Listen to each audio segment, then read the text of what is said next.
오늘 우리에게 하나님께서 주시는 말씀은 에스라 7장 10절 말씀입니다.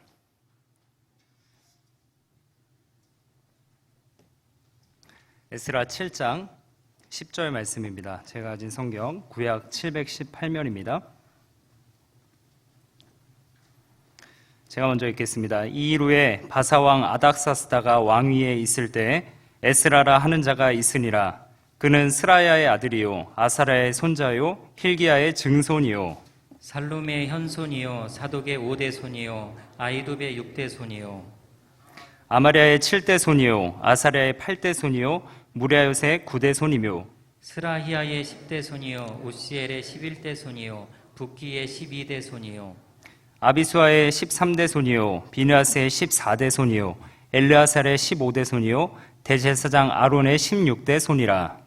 이 에스라가 바벨론에서 올라왔으니 그는 이스라엘의 하나님 여호와께서 주신 모세의 율법에 익숙한 학자로서 그의 하나님 여호와의 도우심을 입음으로 왕에게 구하는 것은 다 받는 자이더니 아닥사스다 왕 제7년에 이스라엘 자손과 제사장들과 레위 사람들과 노래하는 자들과 문지기들과 느디님 사람들 중에 몇 사람이 예루살렘으로 올라올 때에 이 에스라가 올라왔으니 왕의 제7년 다섯째 달이라. 첫째 달 초하루에 바벨론에서 길을 떠났고 하나님의 선한 손에 도우심을 입어 다섯째 달 초하루에 예루살렘에 이르니라. 같이 읽겠습니다. 에스라가 여호와의 율법을 연구하여 준행하며 율례와 규례를 이스라엘에게 가르치기로 결심하여 썼더라. 아멘. 함께 자리에 앉으시기 바랍니다. 오늘 하나님의 말씀은 에스라의 결심이라는 제목으로 하나님의 말씀 전하겠습니다. 사랑하는 성도 여러분, 하나님의 말씀은 능력이 있는 줄 믿습니다. 말씀의 능력이 이 시간 여러분들의 삶과 또 마음에 역사하셔서 결단과 회복으로 이끌어 가실 줄 믿습니다. 그런 믿음으로 오늘 말씀 듣기를 소원합니다. 여러분, 우리가 살아가다 보면 결단과 또 결심을 해야 될 때가 참 많이 있습니다. 큰 것만 결단해야 될까요? 작은 일들도 결단을 해야 될 때가 많이 필요합니다. 여러분, 오늘 교회에 오셨는데요. 교회 오실 때 결단이 필요하셨죠? 쉽던가요? 예, 쉽지 않았을 겁니다. 젊은 분들은 이해를 못 하시겠지만 저도 젊은데요. 이해가 잘 안 되는데 연세가 지긋하신 분들은 밥 먹을 때도 결단을 하셔야 돼요. 그렇죠? 예, 이게 무슨 말인지 모르시는 젊은 분들이 있으실 텐데 일단 뭐가 없죠? 입맛이 없습니다. 그래도 내 건강을 챙겨야지라는 마음에 끼니를 때우는 결단이 필요해요. 이런 결단만 필요하겠습니까? 젊으신 분들은 또 다이어트 결단이 필요하고요. 공부도 하려면 결단이 필요합니다. 때로는 사업하시는 분들은 사업이 어려워져서 직원들에게 양해를 구하고 또 퇴사를 시켜야 하는 결단이 필요합니다. 또 직장 생활하시는 분들은 직장 생활하다가 직장에 사직서를 내야 하는 그런 결단을 해야 될 때도 있습니다. 그것뿐인가요? 우리가 심지어 내가 놓친 드라마, TV 프로그램, 예능 프로그램 보기 위해서도 결단이 필요합니다. 그냥 보는 게 아니에요. 솔직히 생각해보면. 내가 좋아하는 프로그램 놓치면 어떻게 해야 돼요? 시간을 내서라도 결단을 가지고 짜내서 봅니다. 참 우리는 이렇듯이 결단을 참 많이 하면서 살아가는 존재인 것 같습니다. 그런데 여러분 잘 생각해 보시면 우리의 생각과 결심이 나를 위한 결단일 때가 참 많습니다. 생각보다 많습니다. 조금 더 넓은 결단을 하시는 분들은 내 가족을 위한 결단을 하실 때가 있어요. 좀 더 지경이 넓으신 분들은 친족을 위해서 결단하고요. 조금 더 넓은 분들은 친구를 위해서, 이웃을 위해서 결단하실 때가 있습니다. 여러분, 근데 잘 생각해 보면 우리에게 하나님을 위한 결단이 있었는가 좀 고민해 보셨으면 좋겠습니다. 내 인생의 매사에 모든 결정이 하나님을 위한 결단이 있는가 생각해 보셨으면 좋겠습니다. 바라기는 오늘 말씀을 여러분들이 듣고 우리 자신만을 위해서 살던 우리가 이제는 하나님을 위한 결단을 드리고 또 정말 하나님이 기뻐하시는 삶을 살아가시기를 간절히 축원합니다. 하나님의 말씀을 오늘 말씀을 살펴보면요.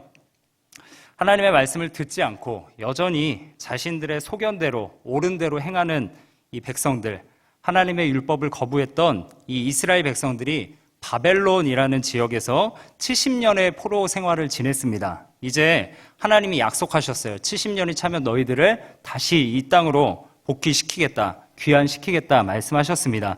이제 하나님이 약속한 시간이 찼고요. 포로 귀환을 하는 시간까지 오게 되었습니다.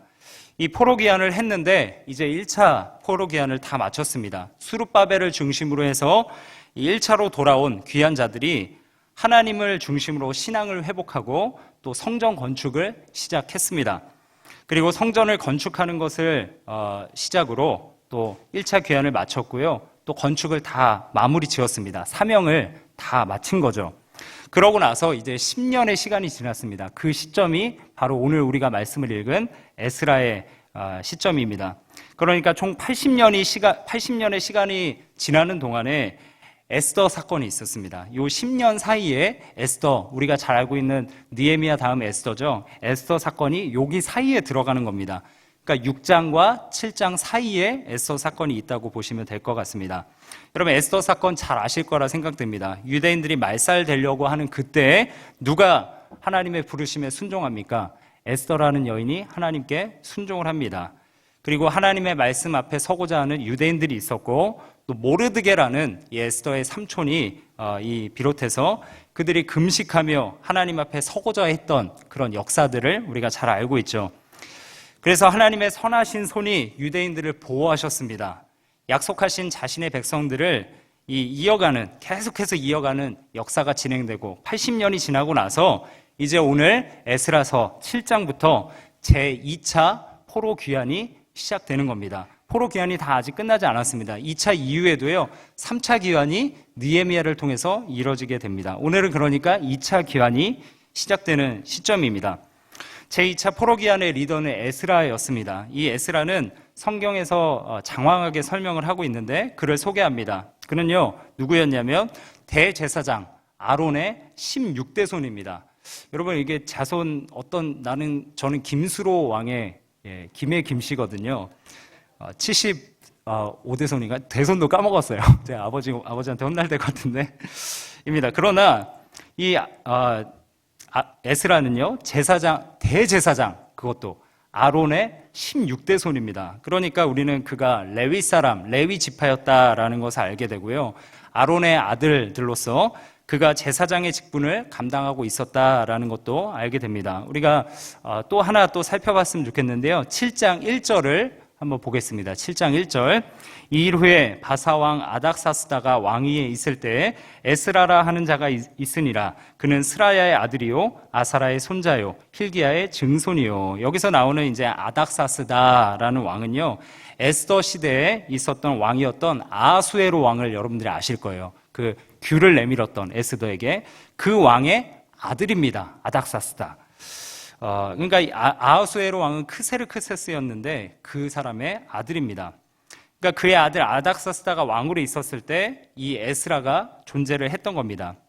그러니까 이 에스라가 포로의 리더로 올 때였으니까 아마 이 에스더 사건이 없었으면 에스라도 느헤미야도 없었을 겁니다. 왜냐하면 여러분 잘 아시다시피 이 하만이라는 사람이 음모를 꾸몄어요. 그래서 페르시아, 이 바사라는 제국에서 유대인 전부를 말살시키려 했습니다. 만약 그때 하만의 음모가 제대로 통해서 아하수에로가 크세르크세스가 만약에 죽였으면 이 에스라도 느헤미야도 다 죽었을 겁니다. 그런데 죽지 않은 거예요. 은혜로. 그렇게 에스라를 소개한 다음에 6절에서 다시 한번 그를 소개합니다. 6절입니다. 이 에스라가 바벨론에서 올라왔으니 그는 이스라엘의 하나님 여호와께서 주신 모세의 율법에 익숙한 학자로서 그의 하나님 여호와의 도우심을 입음으로 왕에게 구하는 것은 다 받는 자이더니.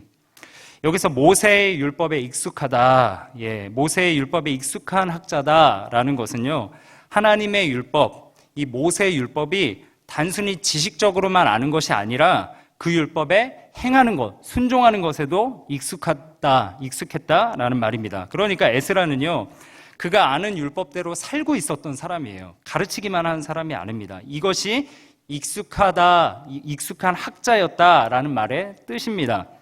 에스라에게는 스킬이 있었다는 겁니다. 익숙하다라는 겁니다. 그는 훈련이 아주 잘된 사람이었습니다. 그래서 그가 하나님 말씀 앞에서 어색했던 것이 아니라 하나님의 말씀을 지켜 행하는 것이 오히려 편했던 사람이었습니다.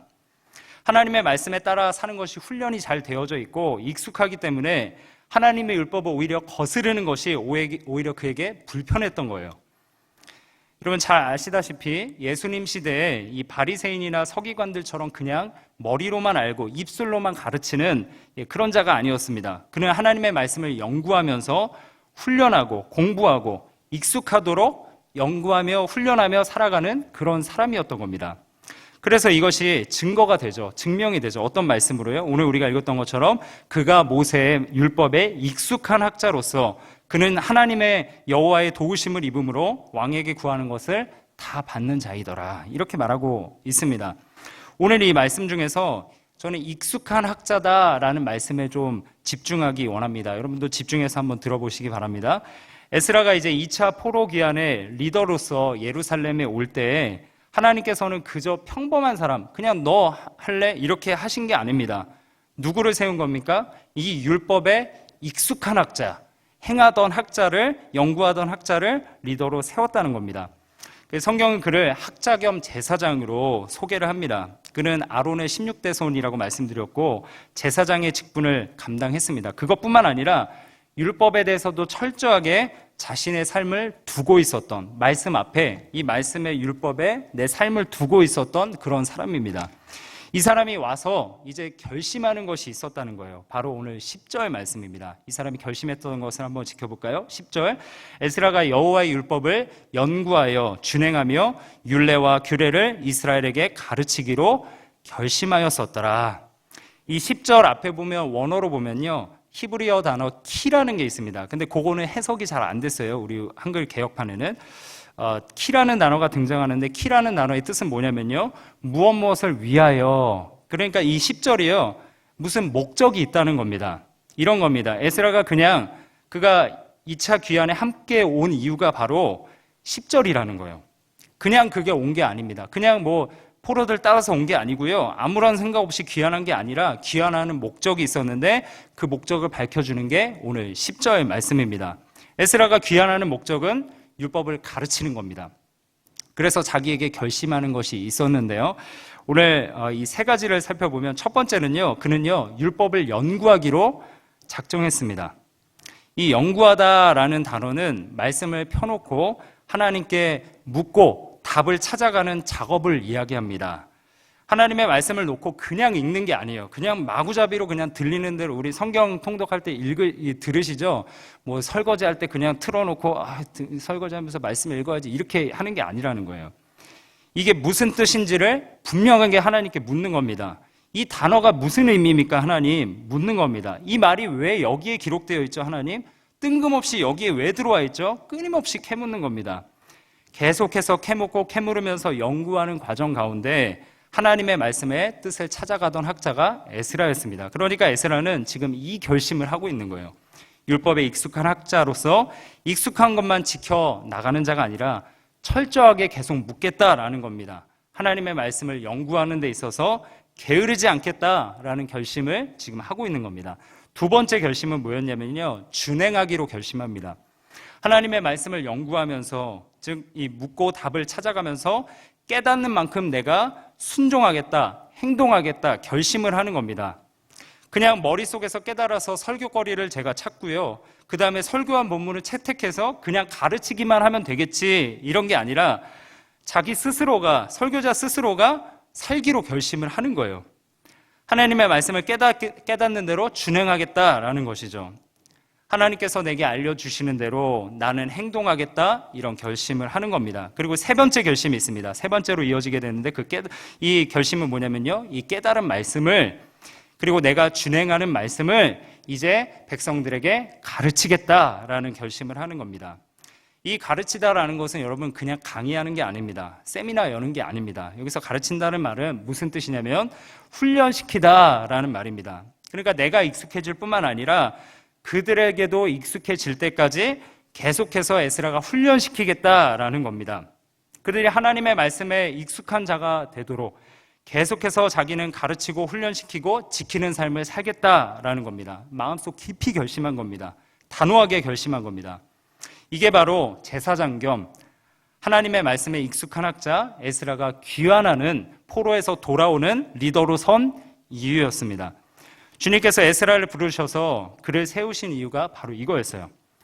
2차 귀환을 했을 때 다시 성전을 재건할 필요가 없습니다. 1차 귀환 때 미리 지었잖아요. 3차 귀환하는 느헤미야처럼 무너진 성벽을 재건하지 않아도 돼요. 에스라가 하는 사역이 있었습니다. 그것은 유일한 것이었습니다. 무엇이었냐면 말씀으로 백성들을 세우겠다라는 겁니다. 이것이 에스라가 돌아오는 이유였다는 거예요. 그러다 보니까 에스라가 모세의 율법에 익숙한 학자다라는 것이 얼마나 위대하고 감사한 건지 모릅니다. 여러분, 제가 질문 하나 하기 원합니다. 사랑하는 성도 여러분, 여러분들이 그렇다면 무엇에 익숙한 삶을 살아가십니까? 여러분들은 무엇에 익숙하십니까? 우리들은 가만히 보면요, 하나님의 말씀을 지키는 것이 굉장히 불편합니다. 익숙하지 않기 때문에 그래요. 하나님의 말씀을 듣는 것이 굉장히 부담스럽습니다. 여러분, 오늘 말씀 들으시면서도 부담스럽고 익숙하지 않으신 분들이 있을 거라 생각됩니다. 하나님의 말씀을 묵상한 것을 실천하는 것이, 순종하는 것이 굉장히 어렵습니다. 왜요? 익숙하지 않기 때문에. 하나님 앞에 나와서 기도하는 것이 굉장히 힘듭니다. 5분만 앉아서 기도해도 베베 꼬입니다. 왜 그렇습니까? 익숙한 삶이 되지 않아서 그렇습니다. 우리들에게 익숙한 건 이거죠. 육체적인 쾌락을 따라 살아가는 삶이죠. 내가 하고 싶은 대로 하는 삶이 우리에게 익숙합니다. 내가 하고 싶은 말을 마음대로 하는 것이 익숙하죠.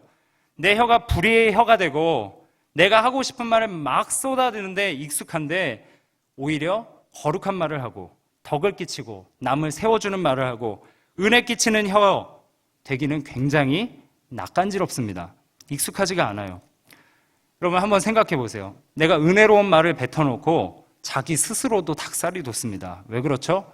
익숙하지가 않으니까. 여러분, 우린 그것뿐인가요? 하나님을 찬송하는 것에도 익숙하지 않습니다. 오히려 유행하는 노래의 가사, 매일 듣는 가사들, 유행하는 사람들의 말들, 명언들, 내 입에 익숙하고 그것들을 흥얼대고 있지 주님을 찬양하는 데는 익숙하지 않습니다. 어떤 사람들은요, 주님을 찬양하는 이 멜로디는 굉장히 익숙해요. 그 가사가 하나님을 향하는 찬양과 이 노래가 아니라 그냥 익숙한 가요처럼 흥얼거리기만 하는 겁니다. 자신이 노래는 하고 있지만 그 내용이 무엇인지도 알지는 못하고, 오늘 우리가 찬양했죠? 무슨 내용인지도 알지는 못하고 그 고백이 어떤 고백인지도 알지 못하고 전혀 생각하지 않고 그냥 가요에 익숙한 것처럼 노래에 익숙한 것 뿐입니다. 그냥 가사가 바뀌어도 상관없습니다. 가사가 바뀌어도 문제가 되지 않습니까? 왜? 나에게 익숙한 음이니까, 나에게 익숙한 음악이니까. 그냥 그래서 즐깁니다. 그래서 내 흥에 따라서, 내가 선호하는 음악의 유행에 따라서, 그리고 내가 좋아하는 음들을 찾아가면서 믿음의 고백과는 전혀 상관없이 그냥 흥얼거리는 식으로 그렇게 하면서 내 스스로를 속이죠. 나는 찬양에 열심히 있는 자구나 착각하는 거죠. 그래서 우리는 여러분 찬양하는데 익숙하지 않습니다. 여러분, 시편의 노래들을 살펴보십시오. 시편의 찬양들을 보세요. 시편의 찬양들은요, 살펴보시면 절규가 있습니다. 부르짖습니다. 악에 대해서 애통해요. 죄에 대해서 가슴을 칩니다. 하나님을 찾기 위해 갈급한 영혼이 목마른 사슴이 시냇물을 찾아 헤매듯이 견딜 수가 없는 거예요. 이런 고백이죠. 주님, 나 만나주시지 않으면 나 죽습니다. 오늘 나는 살아갈 힘이 전혀 없습니다. 나에게 다른 모든 것을, 물질적 축복을, 어떤 것을 주신다 한들 주님 한 분이 안 계시면 저는 망합니다. 안 됩니다. 주님, 오늘 만나주십시오. 견딜 수가 없는 거죠. 이런 게 바로 믿음의 선배들의 노래였다는 거예요. 여러분, 시편을 한번 살펴보십시오. 절규가 느껴지지 않습니까? 시편의 그 음절이 어느 음절이었는지 저는 알 수 없으나 시편에 나와 있는 노래들은 그 마음의 중심을 다하여 하나님을 찾는 노래였다라는 거죠. 거기에는 절규가 있었어요. 거기에는 고통이 있었습니다. 거기에는 인내와 하나님을 찾는, 견뎌내는 마음이 있었다는 거예요. 이해되지 않는 하나님의 섭리 가운데 우리의 상황이 이해되지 않습니까? 이해가 전혀 안 되잖아요. 이해되지 않는 하나님의 일하신 가운데 때로는 항변하기도 하는 거죠. 주님, 어찌하여 나를 버리십니까? 주님, 어찌하여 나를 돌보시지 않습니까? 주님, 어찌하여 악인들을 저렇게 잘 살게 놔두십니까? 라는 진짜 노래가 그들에게 있었다는 거예요. 여러분, 우리는 찬양에 익숙하지 않습니다. 내 흥에 그냥 익숙한 거죠. 내가 하고 싶은 노래에 은혜 받기에 익숙한 거지 진짜 노래를 상실했어요. 여러분, 요즘 그 찬양의 복음성가만 그런 것은 아닌데요. 하나님의 말씀을 따르는 노래가 정말 구하기가 힘들어요. 정말 그런 고백들을 찾기가 힘듭니다. 저는 이제 신학을 하고 목사가 되다 보니까 이제 찬양의 가사도 보이거든요. 하나님의 위대하심과 하나님의 선하심과 하나님의 영광 받으심, 하나님의 존귀와 십자가의 부활과 영광과 이런 것들이 들어갔으면 좋겠는데 이런 노래들을 찾기가 너무 힘들어요. 오히려 나의 고백에 대한 감정, 나를 위로하는 것, 그런 찬양들이 우리의 마음을 사로잡는 경우가 굉장히 다반사입니다. 왜요? 하나님을 찬양하는데 익숙하지 않기 때문에. 여러분, 예배가 익숙하지 않죠. 오늘 나오신 예배가 익숙하지 않을 수 있습니다. 그러다 보니까 하나님을 향한 예배를 상실해버렸습니다. 여러분, 예배당에 와서 내가 원하는 분위기를 찾습니다. 내가 원하는 말을 찾습니다. 오늘 설교를 들으면서도 내가 원하는 말만 들으시는 분들이 계실 거예요. 예배에 와서 내가 원하는 어떤 것을 찾습니다. 이런 서비스를 받기 원해요. 그런데 내가 원하는 것이 없으면 그 예배가 도무지 하나님께 올려드리는 예배가 되지 않는 거예요. 여러분께 지금 묻고 싶습니다. 도대체 여러분, 누가 누구를 예배하고 있는 겁니까? 왜 이런 현상이 생기는 거죠? 이유는요, 예배에 대해서 익숙하지 않기 때문입니다. 우리는 신앙생활을 하면서 머릿속에 알고 들은 것들은 너무나 많이 알고 있어요. 머릿속으로 들은 바, 깨달은 바는 너무나 많이 있습니다. 그런데 예배가, 그 말씀이, 그 찬양이 익숙하지가 않으니까 불편하고 제대로 드리지 못하는 거예요. 그게 안 되는 겁니다. 그래서 우리가 오늘 이런 질문을 자신에게 던지셔야 됩니다. 나는 무엇에 익숙한 자인가? 나는 오늘 하루를 보내면서 무슨 익숙함을 위해서, 무슨 익숙함으로 하루를 보내고 있는가? 질문을 던지셔야 합니다. 여러분들이 오늘 하루를 한번 돌아보셨으면 좋겠어요. 아침에 일어나서 여기에 오기까지 어떠한 삶에 익숙하게 젖어 계셨습니까? 하나님께서 오늘도 나에게 생명을 주셨고 오늘도 나를 붙들어 주시며 오늘도 이 예배하고 기도하는 자리까지 인도하시기까지 정말 내 삶의 기도와 말씀이 익숙한 자였는가 묻는 겁니다. 하나님을 생각하고 묻는 삶이 익숙한 삶이었는가 라는 거죠. 내 삶에, 여러분들 삶에서 문제가 많이 생겨날 겁니다. 내 삶에 문제가 생기고 인생에 어떤 펀치가 내 삶으로 날아왔을 때 펀치를 딱 맞고서도 하나님을 묵상하는 것에 익숙한가? 아니면 펀치를 맞고서 화를 내고 아차, 이러면 안 됐는데, 이렇게 불신앙으로 살아가면 안 됐는데 라는 것이 나에게 익숙한가? 라는 겁니다. 이 문제는요, 저희들의 심각한 고민의 문제입니다. 오늘 말씀에서요, 그런데 에스라가 이스라엘로 이제 귀환할 때 굉장히 큰 결심이 있었습니다. 왜냐하면 이스라엘 백성들이 율법에 익숙하지 않다는 것을 그가 잘 알았기 때문이에요. 그에게는 결심이 필요했습니다. 결심하지 않고서는 갈 수 없는 길이었기 때문에 그래요. 사실 여러분, 에스라는요, 이 이스라엘로 귀환하지 않아도 됩니다. 귀환하지 않아도 굉장히 떵떵거리면서 살 수 있는 지위에 있었어요. 이 아닥사스다 왕의 친애를 받았고요. 굉장히 왕의 보호를 받는 그런 고위직 간부였습니다. 그렇다면 오히려 이 험난한 길을 거쳐서 돌아갈 이유가 없었죠. 4개월에 걸친 여정.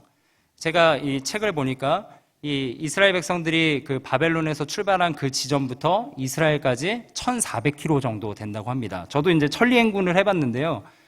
군인도 400km 걷기 어렵습니다. 그런데 일반인이 1,400km를 걸어서 온다. 또 도적들의 위협, 여러 가지 위협, 해충의 위협, 동물들의 위협, 그 위협 속을 견디면서 온다. 이건 대단한 목숨을 거는 결단입니다. 오늘 9절 말씀 보니까요. 9절 말씀 띄워주시면 첫째 달 초하루에 첫째 달에 출발했죠. 바벨론에서 길을 떠났고 하나님의 선한 손에 도움을 입어 다섯째 달 초하루에 예루살렘에 이르니라. 그러니까 첫째 달 초하루에 첫날에 시작해서 다섯째 달에 끝났으니까 몇 달이 걸린 거예요? 오는데 4달이 걸린 겁니다. 굉장히 오랜, 하루에 한 16km 정도, 제가 계산해 보니까 17km 정도 걸었을 거다 생각이 됩니다. 넉 달에 걸친 여정, 에스라도 알았을까요? 몰랐을까요? 알았습니다.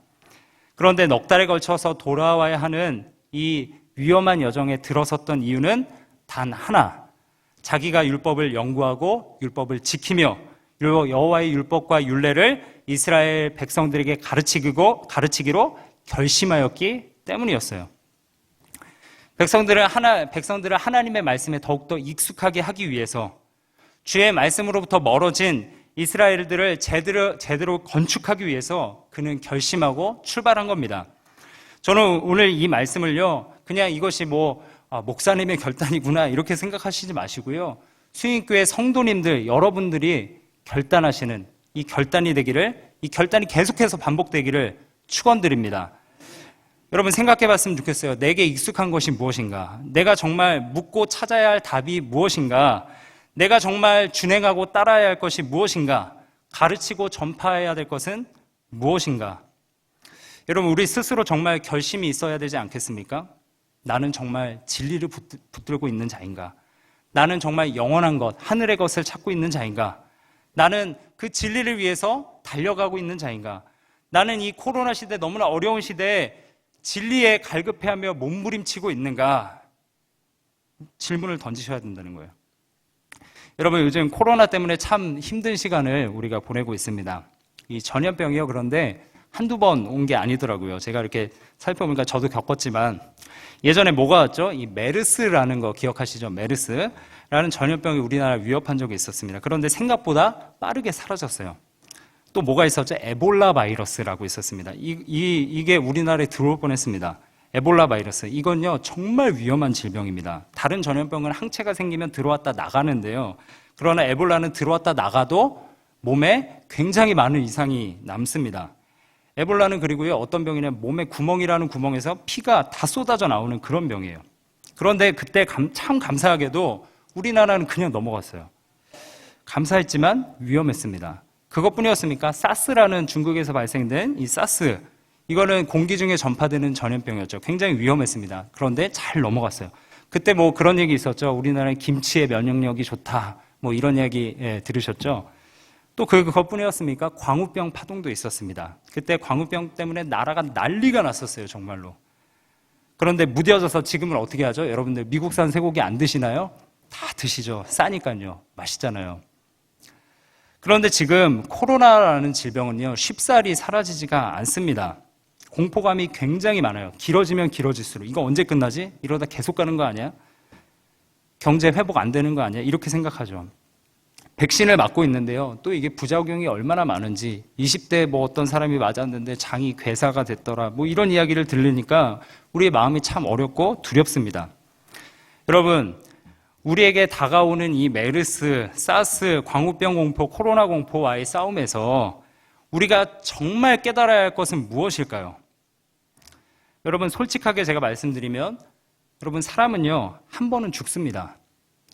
코로나라는 이 전염병에 걸려서 죽든지, 어떤 질병으로 죽든지, 사고로 죽든, 노쇠해서 죽든 죽습니다. 그러나 우리가 진짜로 두려워하고 경계해야 하는 것이 그저 질병으로부터 보호받는 것이 아니라 무엇을 경계하는 게 필요하죠? 무엇이 필요할까요? 여러분, 우리는 죄악으로부터 노출되어 있습니다. 죄악이 우리를 사로잡고 있다는 것을 경계해야 하는 것이죠. 우리와 우리의 자녀들, 모건들, 우리의 후배들, 이런 위협에 노출되어 있다는 사실을 전혀 생각하지 않고 우리는 살아갑니다. 죄악에 노출되어 있는데도 전혀 방어할 기세가 안 보여요. 우리의 삶이 완전히 죄악에 노출되어 있는데 거기에 대한 마스크를 쓰지 않습니다. 손을 전혀 씻지를 않아요. 하나님의 말씀으로 자기 영혼을 전혀 보호하지를 않습니다. 그러면서 우리 육체를 죽이는 이 전염병에 대해서는 벌벌 떨면서 두려워하고 있는 거죠. 사랑하는 성도 여러분, 우리의 영혼을 죽이는 죄에 대해서 여러분들은 정말 두려워하고 계십니까? 영혼을 삼키는 죄악에 대해서 두려운 떨림이 있으시냐는 거죠. 하나님의 부재가 두렵지 않으십니까? 하나님이 내 인생에 전혀 개입하시지 않는데 우리는 아무런 감각이 없어요. 죄에 대해서 너무나 둔감한 거죠. 하나님의 말씀을 읽지도 않는 것이 너무나 편합니다. 자연스럽습니다. 기도하지 않아도 전혀 걱정이 되지 않고 문제가 되지 않아요. 하나님과의 관계가 너무나 멀어져 있는데 우리의 영적인 생활을 너무나 무뎌져서 영혼을 죽이는 바이러스가 침투하고 있음에도 그것에 대해서는 전혀 경계를 하지 않습니다. 여러분, 우리 아이들을 살펴볼까요? 우리 아이들 코로나에서 보호하려고 학교도 보내지 않습니다. 저희 딸이 이제 명신초등학교를 다니는데 저도 명신 나왔거든요. 저희 딸이 거기 다니니까 너무 기분 좋습니다. 그런데요, 코로나에서 보호하려고 학교에서 얼마나 많이 휴교를 하는지 몰라요. 학교도 잘 보내지 않습니다. 우리 자녀들 어떻게 하죠, 우리가? 사람들 많은데 절대 보내지 않습니다. 마스크 꼭 쓰도록 하죠. 손을 절대 잘 씻깁니다. 감염이 될 만한 것들 절대 못 만지게 합니다. 경계합니다. 손도 만지지 마, 친구들끼리. 그런데 우리 아이들이요, 여러분 죄악에는 다 노출되어 있습니다. 스마트폰 쥐어주죠. 인터넷 열어주죠. 아이들이 방 안에 들어가면 도무지 무엇을 하는지 알지 못하고 경계가 되지 않습니다. 여기서부터 노출되는 우리 아이들, 죄악으로부터 완전히 무뎌져서요, 죄가 죄인 줄도 알지 못하는 상태에서 그냥 흘러가는 거예요. 세상의 문화라는 이름으로, 앞서간다는 선진의 어떤 거라, 이런 문화라는 이름으로, 인권이라는 이름으로 우리가 다 노출되어 있음에도 그런 죄악에 대해서는 민감함이 전혀 없는 세대. 저는 오늘 본문의 이 에스라의 결심이요, 저와 또 여러분들의 결심이 되어야 한다고 주님 앞에서 또 여러분들 앞에서 간곡히 말씀을 선포합니다. 여러분, 먼저요, 그러려면 어떻게 해야 되는가? 먼저 내가 하나님 말씀 앞에 온전히 서기를 결심하셔야 합니다. 내가 혹시 영혼의 죄악에 노출되어 있는 상태임에도 불구하고 여전히 죄악을 세상이 우리의 죄악을 여전히 마음 가운데 심어줌에도 불구하고 전혀 무감각한 상태로 살고 있지는 않습니까? 세상에서 미래를 위해서는 세상 학문 많이 탐구하죠. 책을 읽습니다. 시대의 흐름에 뒤처지지 않으려고 지식을 쌓고 영어 공부는 합니다. 그런데 정작 중요한 하나님의 말씀을 연구하는 것은 게을리하고 있지는 않습니까? 내 일들은 열심히 해요. 자녀를 위한 일을 열심히 합니다. 그런데 그것이 정말 내 자녀를 위한 일인가 생각해 보십시오. 당연한 것처럼 살고 있지 않습니까? 사랑하는 성도 여러분, 주의 말씀 앞에 다시 서시는 여러분들 되시기를 간절히 축원드립니다. 그래서 어떻게 해야 될까요? 말씀 보는 시간을요, 여러분 하루 중에 구체적인 시간을 잡으셔야 합니다. 다른 것들에 방해되지 않는 시간, 그냥 말씀을 싱크대에서 이렇게 틀어놓고 읽는 거, 그것도 괜찮습니다. 그러나요, 그것은요, 방해되지 않는 시간은 아니잖아요. 방해됩니다. 우리는요, 하나님과 독대하는 시간이 필요합니다. 하나님과 독대하는 시간을 만드셔야 돼요. 그래서 여러분 그 시간을 만드시고 어떻게 해야 됩니까? 하나님의 말씀을 펴놓고요, 물으십시오. 제가 오늘 설교 준비를 하면서 어떻게 준비했냐면요, 처음에 하나님, 이 말씀이 무엇을 말씀하시는 것이죠? 책을 보기 전에 먼저 묻습니다. 그렇듯이 말씀을 묻는 거죠. 하나님, 도대체 이게 무슨 말씀입니까? 그리고 하나님께 계속해서 구하고 찾고 두드리는 거죠. 사랑하는 성도 여러분, 주님께 묻는 백성들에게 하나님께서는 반드시 말씀을 통해 답해 주실 줄 믿습니다. 또 어떻게 해야 될까요? 이런 말씀에 대한 집중, 말씀에 대한 연구가 우리의 삶에 회복이 되고, 주님께서 우리에게 말씀해 주실 때마다 이렇게 고백하는 거예요. 주님, 말씀하십시오. 제가 지켜 행하겠습니다. 라고 결심하십시오. 우리는 하나님의 말씀이 귓가에 잘 들립니다. 그럼에도 불구하고 그 말씀을 뒤로 할 때가 얼마나 많이 있습니까? 요즘 말씀이 홍수 시대죠. 유튜브만 열면 말씀 다 보실 수 있습니다. 담임 목사님이 예전 몇 년 전부터 하셨던 말씀을 다시 들어보실 수 있어요. 여러분, 내게 주시는 말씀이 분명함에도 불구하고 내일 할게요, 주님. 미루지 않습니까? 내게 주시는 말씀이 분명히 있음에도 여전히 뒤로 물러서서 주님, 나중에 할게요. 혹시 대답하지 않습니까? 저 권사가 지켜야죠. 저 사람이 해야죠. 미루지는 않습니까? 여러분, 그런데 하나님은 찾으시고 계십니다. 추수할 것은 많은데 곡식이 희어져 추수할 것은 많은데 일꾼이 적다. 찾으시는 거죠. 이 세대를 위해 누가 날 위해서 갈 거라고 지금도 자신의 일꾼을 찾으실 때 오늘 우리가 대답하는 겁니다. 이렇게 대답하십시오. 주님, 말씀에서 내게 주시는 말씀이라면 제가 지키겠습니다. 저는 여전히 부족하고 연약해서 제 실력으로는 이 말씀 지킬 수 없으나 그러나 주님 도와주십시오. 제가 이 말씀을 준행해 보겠습니다. 도와주십시오. 이러한 용기 있는 용사의 결심이 오늘 저와 여러분들의 결심이 되기를 주님의 이름으로 축복합니다. 그리고 여러분, 이 말씀은요, 계속해서 가르쳐줘야 돼요. 훈련되어져야 합니다. 그냥 되는 게 아니에요. 말씀 듣고 지켜 아이들한테 그렇게 한다고 훈련이 됩니까? 다음 세대들에게 계속 훈련되어져야 하고 나에게도 들려지고 가르쳐지고 훈련되어져야 합니다. 여러분, 그래서 우리가 교회를 볼 때요, 우리 수용교회를 잘 보세요. 교회가 무엇에 집중하고 있는지 잘 보십시오. 교회가 말씀을 갈망하고 사모하는 자들에게 집중하고 있습니까? 아니면 하나님과 하나님의 말씀에게 갈망하지 않는 다수에게 집중하고 있습니까? 잘 생각해 보세요. 교회가요, 사람들 더 잘 붙들기 위해서 그냥 즐거움을 주기 시작한 때가, 엔터테인먼트로 간 때가, 그것을 시작한 때가 너무나 오래전입니다. 하나님의 말씀을 찾고 하나님의 얼굴을 구하며 성령님의 기름 부으심을 구하는 소수에게, 그 작은 자들에게 집중하지 않습니다. 오히려 하나님과 상관없이 살아가고 남겨진 교회의 다수를 남겨두기 위해서 집중하는 거죠. 그래서 어떻게 됐습니까? 그 사람들이 제자로 살던가요? 많이 모여있는 사람들이 교회를 교회답게 만들어 가던가요? 전혀 그렇지 않습니다. 그래서 우리가 이 시간 결심해야 할 것은요, 뭐냐면요, 주의 말씀을 가르치기로 결심하는 겁니다. 한 영혼이라도 주의 얼굴을 구하며 주의 말씀을 깊이 알기 원하는 그런 갈급한 영혼이 있다면 한 영혼에게 집중하는 겁니다. 그리고 그 한 영혼에게 주의 말씀을 제대로 가르쳤을 때 그 영혼은 천하보다 귀한 영혼이요, 민족보다 강한 하나님의 군사가 될 줄 믿습니다. 주님께서 원하시는 건 이런 군사들이에요. 다수가 아닙니다.